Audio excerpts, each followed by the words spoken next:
E ela chama atenção por uma coisa muito importante, eu vou ler o final, ela diz o seguinte, né? Eles levam por aí uma inteligência prática. Dito de outra maneira, nas obras de arte, o que é acarretado pelo murchar da experiência, pelo declínio da aura, é um ganho formidável para o espaço de jogo, que é o Spielraum, em alemão. O espaço de jogo mais vasto se instaura no cinema. A Jeanne Marie vai notar nesse texto, de uma forma muito interessante, que quando Walter Benjamin vai traduzir o texto em alemão para o francês, ele traduz espaço de jogo como campo de ação, que é algo que está ligado à política, à praxis política. Bom, então, agora, como é que a gente vai entender por que esse espaço de jogo pode ser político e por que ele está no cinema? O que ele está querendo dizer com tudo isso? Porque até agora não ficou muito claro, né? Bom, voltando para a questão então do que diferencia a imagem do cinema, né, da imagem da pintura, a imagem que é produzida pelo pintor, da imagem que é produzida pelo cineasta, tá? Bom, ele vai, quem lê o texto sabe assim, ele vai fazer uma análise formal do cinema, né, o Walter Benjamin, apesar de ele não estar interessado em definir o que é a essência do cinema. Durante o texto, ele faz uma análise do formato do cinema. Quem não sei, acho que todo mundo se lembra aqui. Qual é a principal característica do cinema para o Walter Benjamin? É a montagem. Né? Então, vamos entender nessa ideia por que essa ideia de montagem tem a ver com a ideia de jogo. Tá?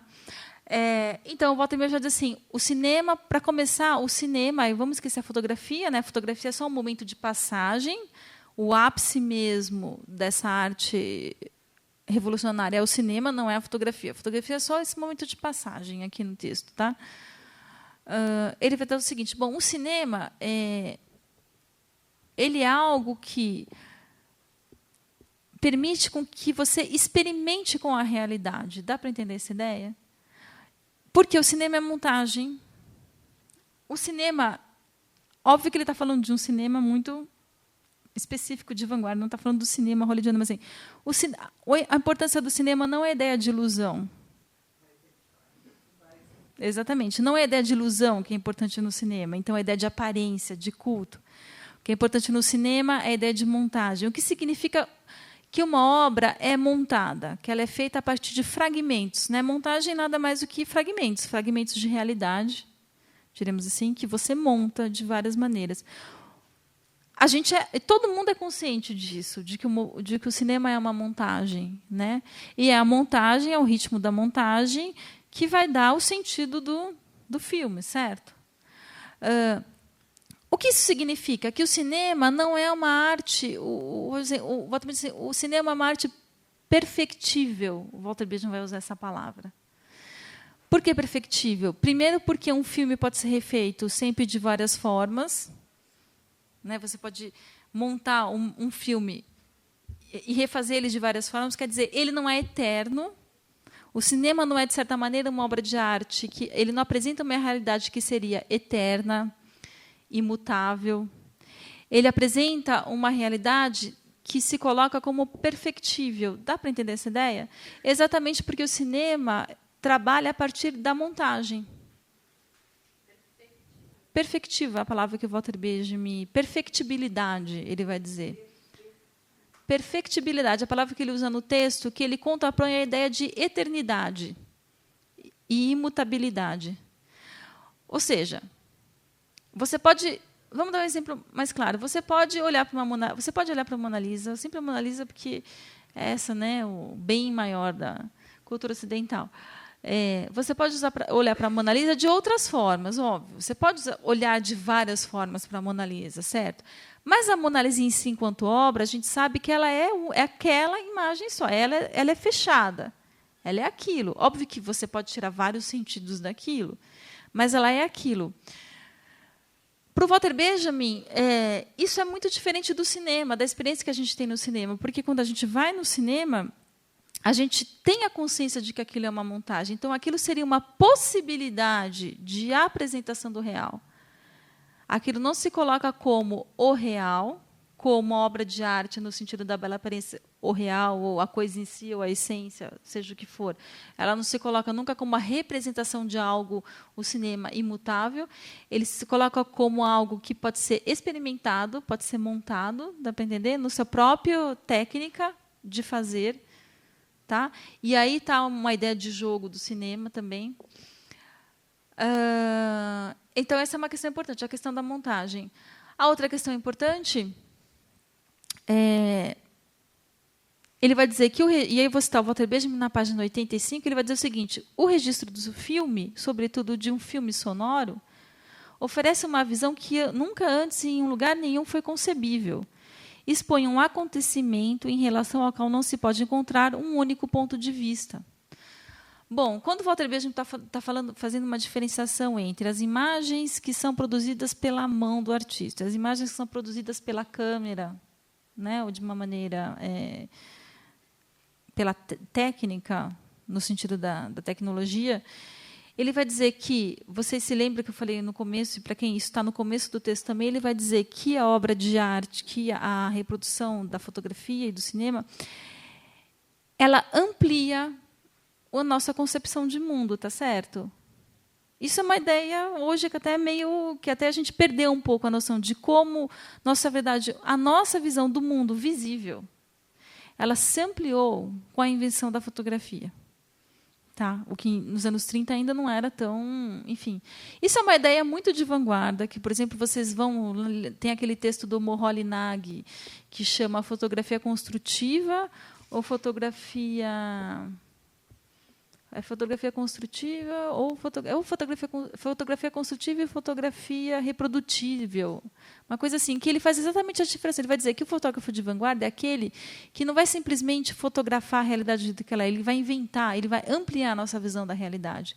Isso por questões técnicas, por o fato de que você tem outras visões aéreas, de coisas que você não podia ver ao olho nu, você consegue ver pela fotografia. Então, o Walter Benjamin está dizendo o seguinte, isso. Nesse sentido também, é que a técnica já ampliou o seu espaço de jogo. Espaço de jogo, espaço de ação. Se a gente for pensar na tradução francesa que ele deu para esse espaço de jogo, o campo de ação. A fotografia ampliou o seu campo de ação, porque ela te faz ver um mundo maior ou diferente do que o olho humano permite, porque o olho humano tem um limite. Aí está uma função revolucionária e possivelmente política dessa percepção que aparece na fotografia e no cinema. Além disso, o cinema pega essas imagens, essas imagens, ele monta isso e pode montar isso de várias formas. Ele te mostra, em última instância, para o Walter Benjamin, talvez de maneira realmente muito utópica, né, que a realidade pode ser construída de outra forma. Deu para entender? E aí, por que isso tem a ver com os modos de produção? Porque ela também faz... O cinema pode te mostrar se a realidade pode ser construída de uma outra forma, que não aquela realidade que você vive, certo? Porque o cinema é capaz de, pela montagem, recriar outras realidades, né? E que não são únicas e que não são eternas, né? Inclusive, o próprio cinema tem essa questão de ser instantâneo, né? Você vê o filme, acabou a sessão, acabou a obra de arte. O cinema ele só existe no momento que você está vendo aquilo, né? Ele não tem nem essa duração material, né? Num certo sentido, que a obra de arte tem.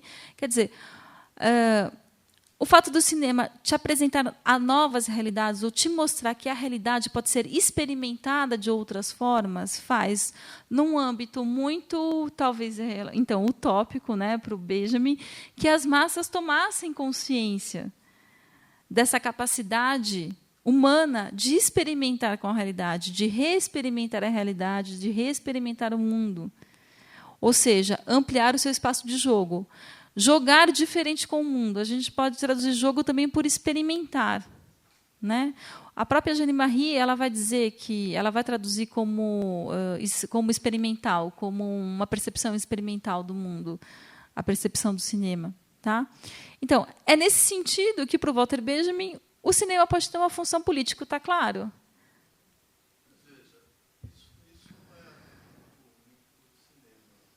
Sim, a gente pode discutir isso também.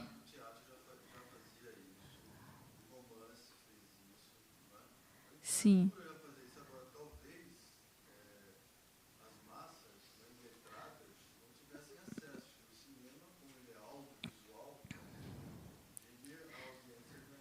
Claro.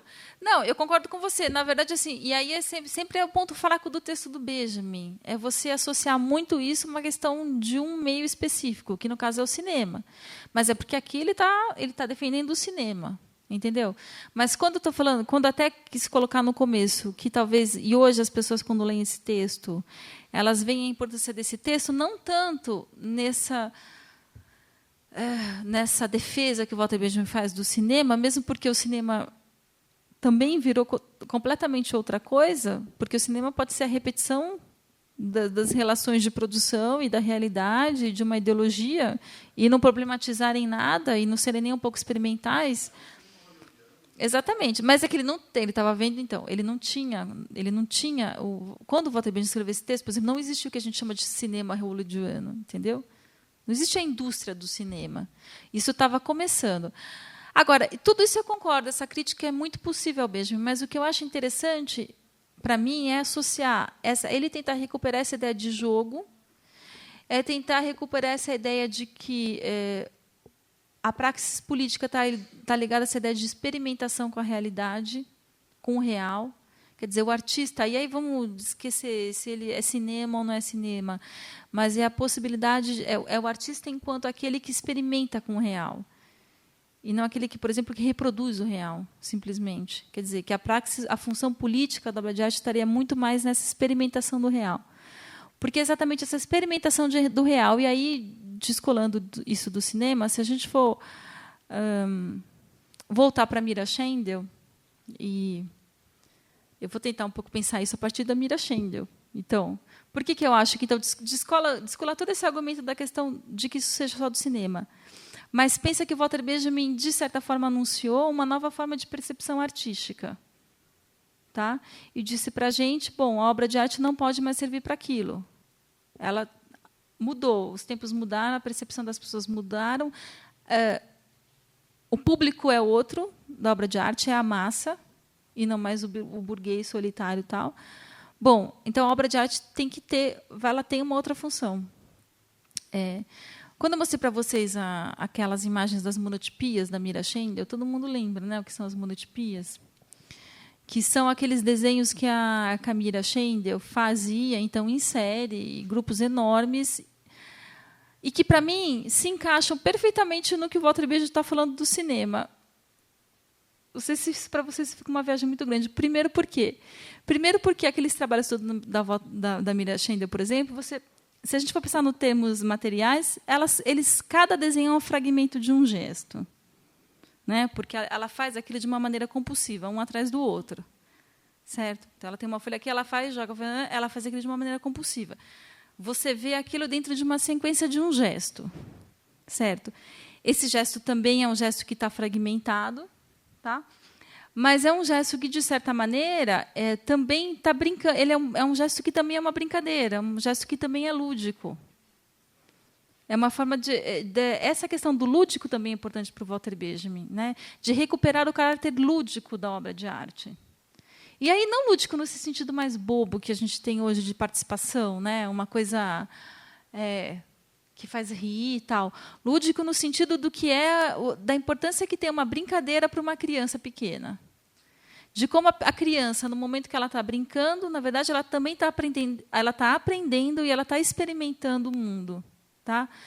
Bom, se vocês quiserem ler um pouco mais isso, o Walter Benjamin tinha uma grande coleção de brinquedos infantis, era a maior coleção que ele tinha, né? Ele colecionava brinquedos, e ele tem vários estudos sobre a relação do brinquedo e a criança e a brincadeira. Tá? A importância do brinquedo, da brincadeira e a infância. Quer dizer, também é um dos temas que o Walter Benjamin pesquisava. Um pouco o que ele está dizendo aqui é isso, que o cinema, de certa maneira, recupera esse caráter lúdico da obra de arte. Né? Que, óbvio que, hoje em dia, você pode recuperar de outras formas, entendeu? Quer dizer, ele coloca aquilo para o cinema naquele momento específico, porque é o cinema que ele está tentando defender, como a forma de arte da modernidade. Tá? Agora, se a gente for tirar um pouco o geral do texto, né, o que serve um pouco para a gente pensar hoje? É um pouco essa teoria da percepção que ele coloca aqui, né, essa crítica que ele faz à estética tradicional, e essa recuperação da estética como uma teoria da percepção, que é o sentido original de estética em grego, acho que comentei isso com vocês já, que Estética, em grego, quer dizer conhecimento sensível, não quer dizer obra de arte, né? Estética é um campo que diz respeito ao conhecimento sensível, tá? Então ele está criticando um pouco essa ideia de que a obra de arte se restrinja a todos aqueles conceitos tradicionais que a gente tem de arte, se liberte deles, né? E retome um pouco essa ideia da percepção e da percepção lúdica e da ideia da arte como uma forma de experimentação lúdica do mundo. O conceito de jogo, aí, lembrando a questão do Kant, o Kant dizia que ele não fala em percepção, Kant, né? Eu não me lembro direito se ele fala experiência. Fruição, acho que é a fruição estética o Kant usa. Ele diz que a fruição estética, o Kant, se vocês forem lá ler na crítica do Giso, é o jogo entre as faculdades, né? É o jogo harmonioso das faculdades, né? Que é isso exatamente a definição de fruição estética para o Benjamin, um jogo harmonioso das faculdades, do intelecto e da imaginação. No caso, o que ele está falando de faculdades é o intelecto e a imaginação, né? Então, não é à toa que o Walter Benjamin usa, né, essa ideia de jogo também, essa ideia do jogo harmonioso entre as faculdades, do intelecto, né? Mas agora não de uma maneira desinteressada, como queria o Kant, mas de uma maneira que seja uma maneira muito mais política, numa maneira que seja uma maneira de uma nova experimentação do mundo, uma maneira de que seja uma maneira de novas possibilidades de experimentação do mundo. Entendeu? Quer dizer, eu concordo realmente que se você vai levar ao pé da letra isso em cinema hoje, não é a questão. A questão é a gente tentar tirar desse texto, para mim o que é mais importante é isso, é pensar como ele, de certa maneira, ele desenvolve isso quando fala da segunda técnica, da mimes, isso. É fazer que a arte tenha novamente esse caráter lúdico. E como esse caráter lúdico para o Benjamin não é menos sério, né? Não faz da arte uma coisa menos séria. Na verdade, é esse caráter lúdico da arte que vai fazer com que ela tenha uma função política. Essa, então, é um pouco a conclusão. É por isso que como é que se dá essa passagem, né? De mimese, jogo, aparência e função política da obra de arte. Tá? Mas eu queria só, antes da gente ir, ler um trecho para vocês, ou pelo menos indicar, se vocês puderem ler, que ele faz uma distinção bem interessante entre o pintor e o cinegrafista, que ele vai comparar ao mágico e ao cirurgião. Alguém já leu? Alguém se lembra desse trecho? É um dos trechos mais importantes do texto também, que ele vai falar isso que eu estou falando com vocês, mas a partir dessa comparação. É a página 87 desse livrinho aqui, e está no capítulo 14 do livro do René. Ele vai dizer assim: o cirurgião apresenta um polo de uma ordem cujo posto é ocupado pelo mágico. A atitude do mágico, que cura um doente por meio de uma imposição da mão, é diferente da do cirurgião, que empreende uma intervenção no doente. Muito claro, né? O médico ele vai curar o doente assim, o cirurgião ele vai cortar o doente, certo? Ele vai cortar o corpo. O mágico preserva a distância natural entre ele e aquele que é tratado. Mais precisamente, ele a diminui um pouco por força de sua mão imposta, quando ele vai curar, e aumenta muito por força de sua autoridade. O cirurgião procede de modo inverso. Ele diminui muito a distância em relação àquele que é tratado, na medida em que penetra em seu interior, e a amplia só um pouco por meio da cautela com a qual sua mão se move sobre os órgãos. Em uma palavra, diferentemente do mágico, o cirurgião renuncia, no momento decisivo, a se colocar diante de seu doente, numa relação de homem a homem. O cirurgião penetra operativamente no corpo humano. O mágico está para o cirurgião, aí vem a comparação, como o pintor está para o operador de câmera. Olha a comparação que ele vai fazer. O pintor observa no seu trabalho uma distância natural para com aquilo que é dado, certo? O operador de câmera, ao contrário, ele penetra profundamente no tecido da realidade dada. As imagens que cada um obtém a diferencia enormemente. A do pintor é uma imagem total, única, né? Aurática. Tá? A do operador de câmera é multiplamente fragmentada, cujas partes se juntam segundo uma nova lei. Certo? Porque é como o cirurgião. O cirurgião ele vai intervir no corpo da pessoa, mas ele vai perder a noção do corpo inteiro de fora. Ele vai estar vendo o órgão das pessoas. Então, ele tem uma visão, ele tem uma ação fragmentada da realidade. Ele vai dizer que o operador da câmera, o cineasta, o cinegrafista, a imagem do cinema é a mesma coisa, é uma imagem que penetra na realidade.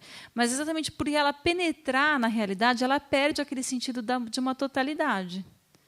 É por isso que de certa forma, essa unidade ela tem que ser dada a posteriori, através da montagem. Certo? Ou seja, mas isso é importante falar, né, que essa imagem multiplamente fragmentada, cujas partes se juntam segundo uma nova lei. Ou seja, o cinegrafista pode juntar as partes do jeito que ele quiser. Dessa forma, a apresentação cinematográfica da realidade possui um significado incomparavelmente maior para o homem atual, pois fornece o aspecto livre de aparelho da realidade que ele tem o direito de exigir da obra de arte, baseada justamente na penetração mais intensa da realidade com o aparato. Ou seja, para o Walter Benjamin, só a imagem técnica é capaz, então, a imagem técnica é capaz de penetrar no corpo, como se a realidade tem um corpo. Se a nossa realidade ela tem um corpo, a imagem técnica é a única que consegue penetrar nesse corpo da realidade. E, a partir disso, também explodi-lo, né? Ou explodir um sentido único que ele teria, para se criar um outro sentido. Tá? Acontece que, é óbvio, aí, também tentando pensar, bom, isso para além do cinema, quer dizer, mas então é só o cinema que poderia fazer isso? Agora, a gente tem que considerar também que, mesmo hoje, se a gente for falar de pintura, a gente também não está falando de pintura, mas da pintura como Walter Benjamin pensava. Porque a nossa pintura já é totalmente mediada por imagem. Assim, tudo bem, não é mais só o cinema que que é capaz de fazer isso? Sim, mas a gente tem que pensar também que tem uma coisa na nossa realidade que o Walter Benjamin não estava previsto aqui, é que a nossa própria percepção já está completamente mediada pela imagem. É aquilo que você falou. Né? Quer dizer, então, nesse sentido, bom, não é o cinema, não, é tudo, de certa maneira. Quer dizer, a própria pintura hoje é permeada pela imagem técnica. Porque a gente está num outro momento já desse texto, que é quando, de certa maneira, isso se ampliou enormemente. Não que isso tenha mudado a nossa sociedade. Quer dizer, aí também essa questão um pouco, acho que o Rancière vai tratar também, né? Enfim, o Walter Benjamin acreditava que, aqui em nenhum momento ele está falando, e esse talvez também é uma das críticas que se faz a ele, mas tem que pensar de novo que esse é um texto meio de manifesto, tá? E que está ligado com esse momento político do fascismo que ele está querendo combater. Quer dizer, em nenhum momento o Walter Benjamin questiona que talvez a massa não tenha uma recepção progressista do cinema. Ele não questiona isso. Ele acha que, naturalmente, uma coisa leva a outra. Né? Que o cinema, que a massa vai perceber no cinema esse caráter da montagem e essa possibilidade de reexperimentar o mundo de outra forma. E também, de novo, é o lado utópico do texto. Certo? Então, tudo isso, óbvio que a gente tem que relativizar. E pensar, bom, não dá para se levar isso como tese, como preceito, para a gente sair por aí dizendo que é assim que ele disse que ia ser, porque isso tem que ser relativizado. Né? Ele não está fazendo uma análise, ele não vai lá mesmo analisar qual é a percepção da massa saindo da sala de cinema. Se elas realmente têm essa percepção que ele diz que ele está aqui tentando elaborar. Agora, para mim, o que eu acho muito interessante é esse lado é o criticável do texto, sim. Agora, o que eu acho interessante é isso. É tentar como é que esse texto faz a crítica de um conceito de arte tradicional que a gente continua usando, às vezes, muito, que se vê muito por aí, essa ideia de gênio, de criação, né? Essa ideia de que o artista carrega algum saber, assim, que é um pouco único, né? Que coloca ele, e até o que faz move um pouco a ideia de fetiche ainda da obra de arte, o fato de você ter artistas que são superstars e outros que não são superstars, porque os que são superstars eles têm um saber que os outros não têm, quer dizer, esses conceitos que o Walter Benjamin está aqui criticando, já denunciando, que eles não faziam mais o mínimo sentido para se pensar a obra de arte na modernidade, eles ainda continuam em ação, como pura ideologia, né? Óbvio, como pura ideologia, alienação. E por isso que eu acho que defender a percepção no sentido do caráter lúdico da obra de arte ainda pode fazer um sentido, porque, de certa forma, essa ideologia ainda está entre nós. Deu para entender, né? Quer dizer, não é uma coisa que passou. Ele está dizendo aqui que teria que passar, que não fazia mais sentido, mas ela continua por aí. Então, eu acho que a ideia de que a arte pode ter essa função lúdica e, por isso, ampliar o aspecto da nossa ação social, do campo de ação, como ele chama, né? Como ele traduziu também campo de ação, ainda faz algum sentido, porque a situação, um pouco, de certa maneira, permanece. No âmbito de uma ideologia, mas ela permanece. Tá? Bom, tem dúvidas?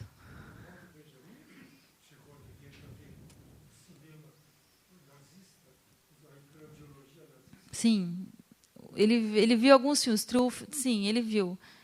Então, sim, mas no texto também ele fala um pouco isso, né? Ele fala que durante o texto não é que ele era totalmente, ele diz assim, durante o texto tem um trecho que ele fala o seguinte, que enquanto a indústria capitalista dominar a produção cinematográfica, o cinema não vai ter o papel revolucionário que ele está dizendo que o cinema tem que ter. Isso está no texto dele. Quer dizer, ele tem consciência de que não é assim, não é só a montagem. Quer dizer, ele sabe disso. Sim, ele viu, ele está lutando contra isso. Por quê? Porque também, se a gente for pensar, o que é a estética nazista?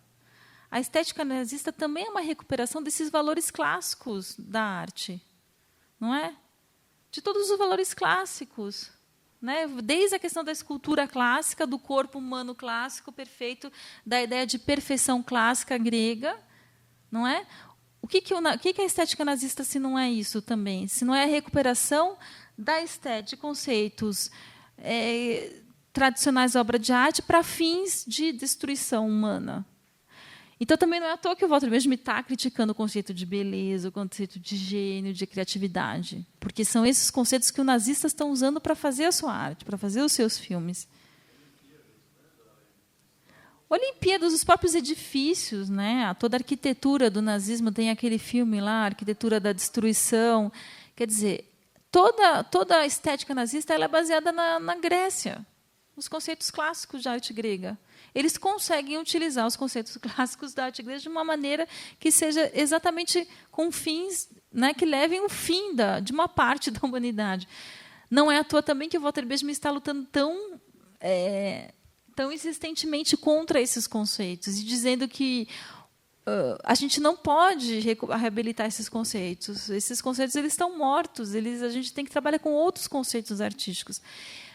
Ele viu... Agora, olha só, vamos falar do gosto cinematográfico do Walter Benjamin. Ele era apaixonado pelo Chaplin, né?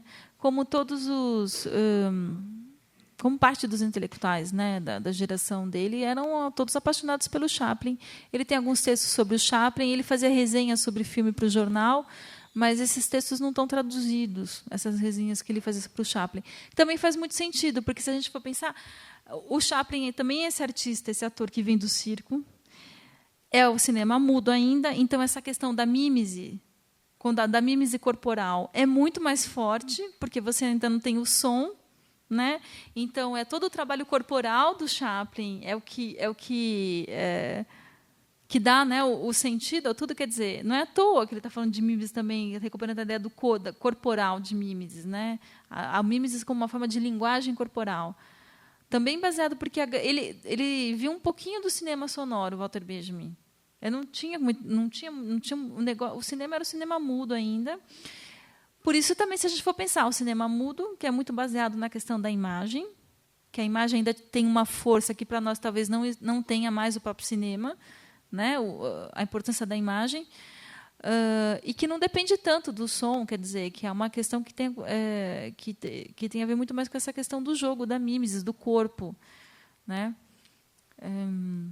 Então, é com esse cinema, mas também o cinema russo, o cinema de vanguarda alemã, o cinema expressionista, que para o que ele está falando, se encaixa perfeitamente. É por isso que, num certo sentido, ele tem razão, sim. É que o desenvolvimento do capitalismo, na verdade, deu uma rasteira, né? Enfim, o capitalismo, na verdade, ele é muito mais resistente a qualquer tipo de crítica ou crise do que podia se supor na época do Walter Benjamin. Como eu disse para vocês na aula passada, o Walter Benjamin tinha como horizonte ainda a revolução. Para ele, a revolução não era algo perdido, algo impossível de acontecer. Era algo que era possível, estava no horizonte, né? Então, também tem que dar esse desconto histórico, né, para o texto.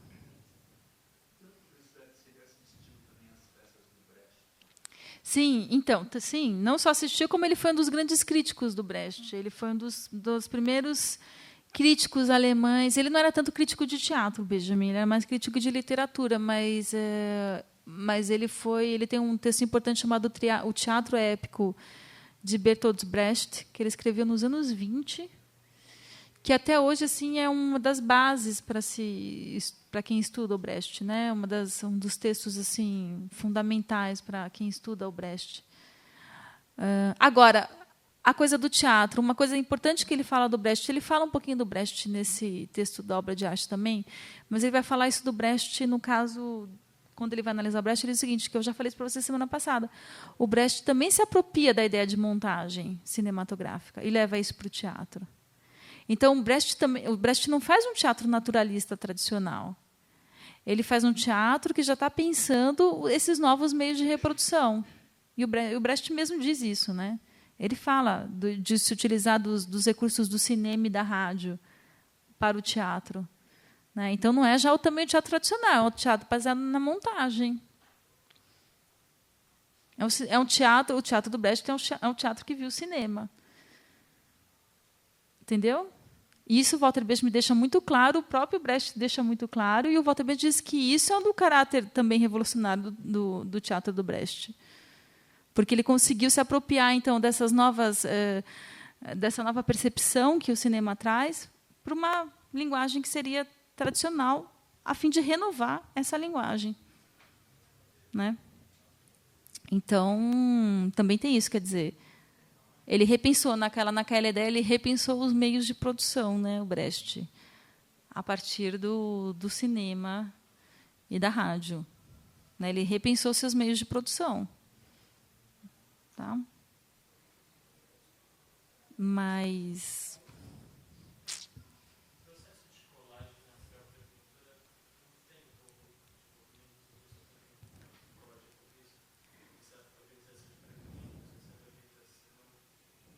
sim, tem.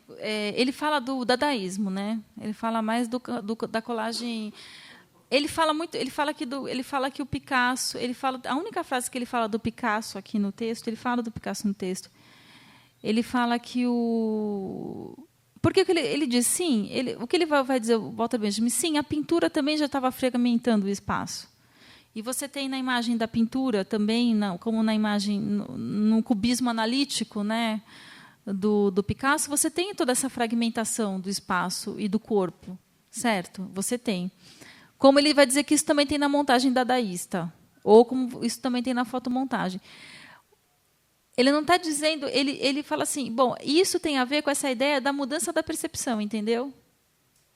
Para o Walter Benjamin, quer dizer, também os pintores estão submetidos a essa ideia de uma mudança de percepção. Então, também eles vão tentando modificar a sua própria arte. Só que, para o Walter Benjamin, isso é pouco.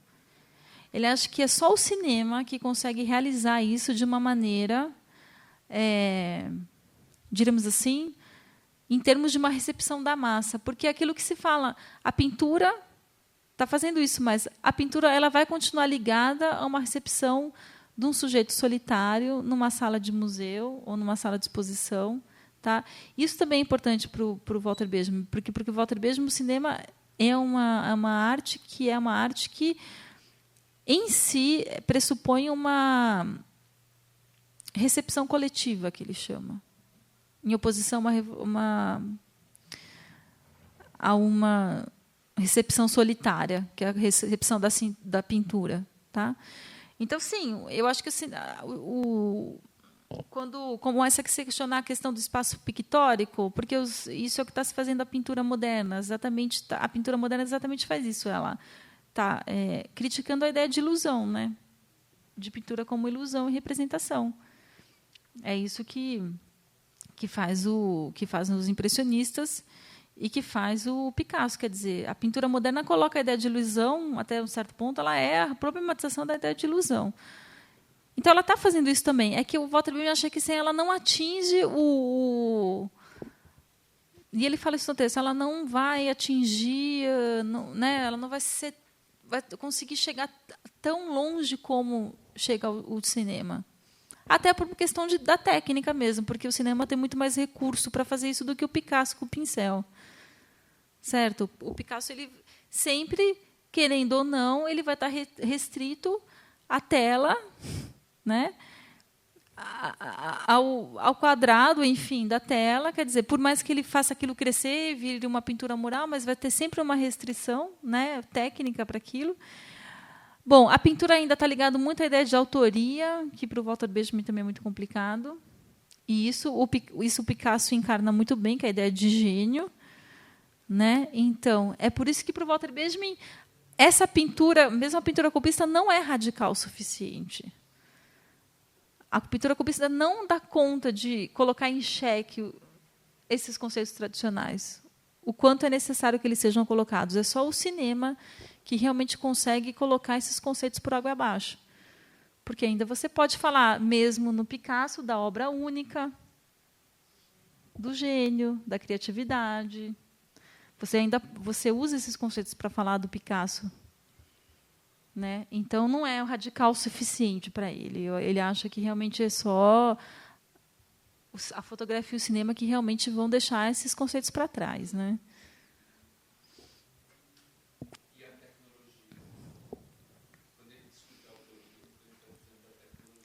Então, a tecnologia, no sentido que a gente usa de tecnologia, ele também não tinha isso no horizonte, né? Porque é aquela história que eu falei para vocês, Walter Benjamin não sabe nem o que é televisão. Ele não viu nem a televisão. Então, eu imagino que ele diria da internet. Porque com a internet, eu acho que, sabe o que a internet, essa questão da divulgação das coisas, né? Que hoje, pela internet, ganhou uma amplitude que a gente nem podia imaginar. Eu acho que o que ele fala continua tendo um valor, porque assim, exatamente o que a internet também possibilita? Que você tenha um contato com obras, com coisas, com textos, com livros e com tudo que pode imaginar, que você não teria talvez necessariamente, né? E que permite que aquilo seja releito de uma outra forma. Isso também é uma questão emancipatória para o Walter Benjamin. O fato de a gente não fala muito disso, mas é o fato de como a reprodução, é aquilo que eu falei para vocês, como a tecnologia, a técnica permite com que os bens culturais sejam libertados do seu mofo, do seu pó, entendeu?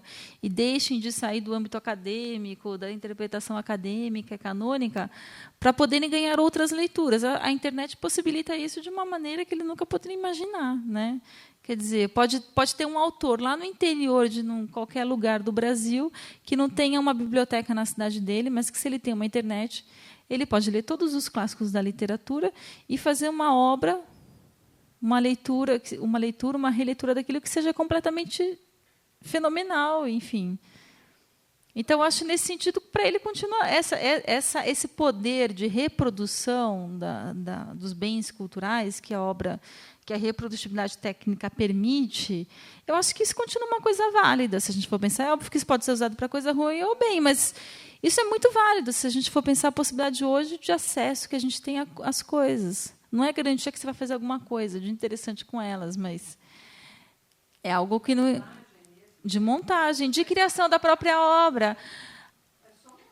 A referência que a sua obra pode ter, as referências que a sua obra podem ter, se você é um artista, hoje em dia, quer dizer, você tem um universo de referências que não se definem mais pela sua posição social, simplesmente, enfim.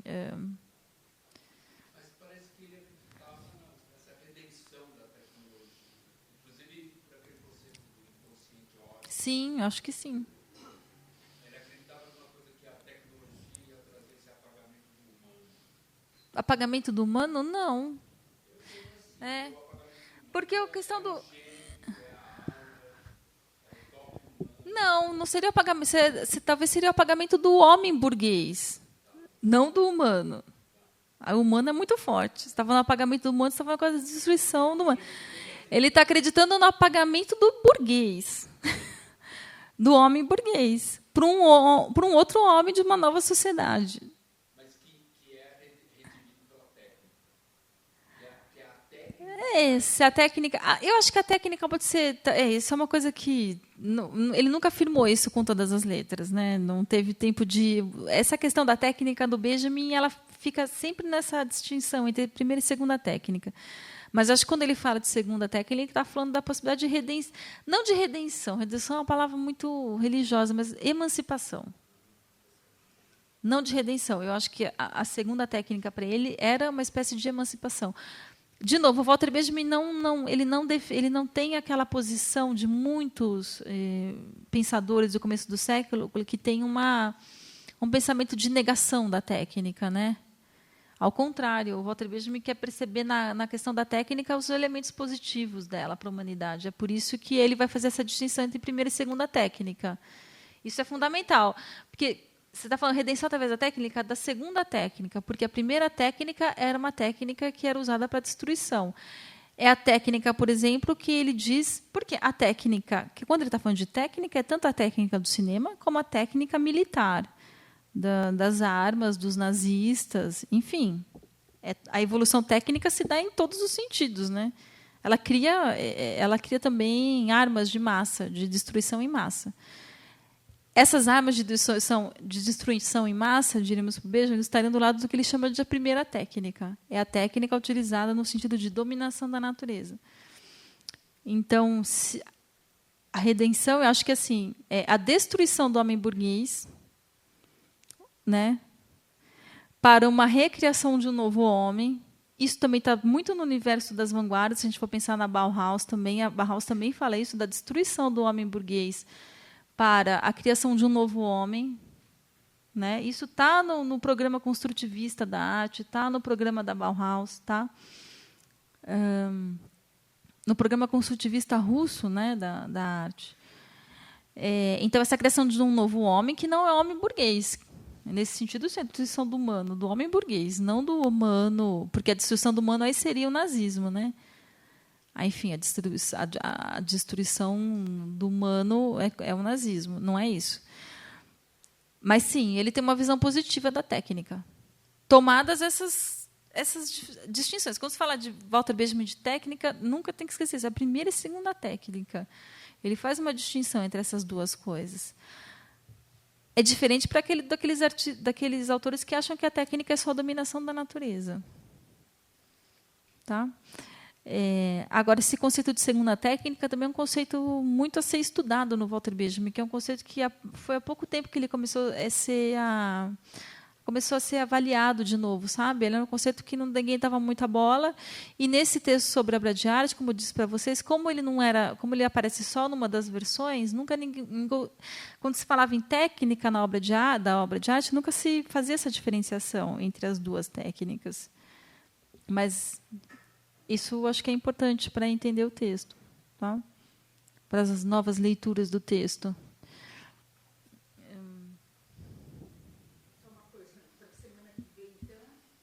Não, para a semana que vem, eu acho que é melhor a gente começar a entrar no Rancière, né? Eu acho que é o espectador emancipado. Se todo mundo puder ler. Mas ficou alguma dúvida? Tem essa questão do inconsciente óptico que eu não falei, porque também puxa um outro fio do texto, que é isso, que também provoca. Quando a gente diz, o Walter Benjamin disse, quando ele diz que a imagem técnica ela é capaz de trazer essa nova realidade que não é visível ao olho nu, então o Walter Benjamin lança a ideia desse inconsciente óptico, ele vai basear no inconsciente pulsional do Freud, muito livremente. Ele não explica como é que ele passa do inconsciente pulsional do Freud para o inconsciente óptico, né? Mas que seria basicamente essa questão. Quando você tira uma fotografia, depois que você vê a foto revelada, você vê coisas na fotografia que conscientemente você não tinha focado. Então, o inconsciente óptico é tudo isso que surge também na imagem, sem que você controle, né? Ele diz que a imagem técnica também tem esse poder de revelar coisas na realidade que são inconscientes e que a fotografia fixa, né? Agora, também essa questão do inconsciente óptico tem muito a ver com a ideia com o surrealismo, com essa ideia do surrealismo de você andar pela cidade, né? Essa coisa do caminhar pela cidade e olhar a cidade com outros olhos, né? É o que ele usa no caso do surrealismo, que a gente pode associar com essa percepção do jogo. Ele diz no caso do surrealismo que é uma espécie de embriaguez, uma embriaguez alguma coisa, quer dizer, mas todo mundo acho que já leu Nádia, do André Breton,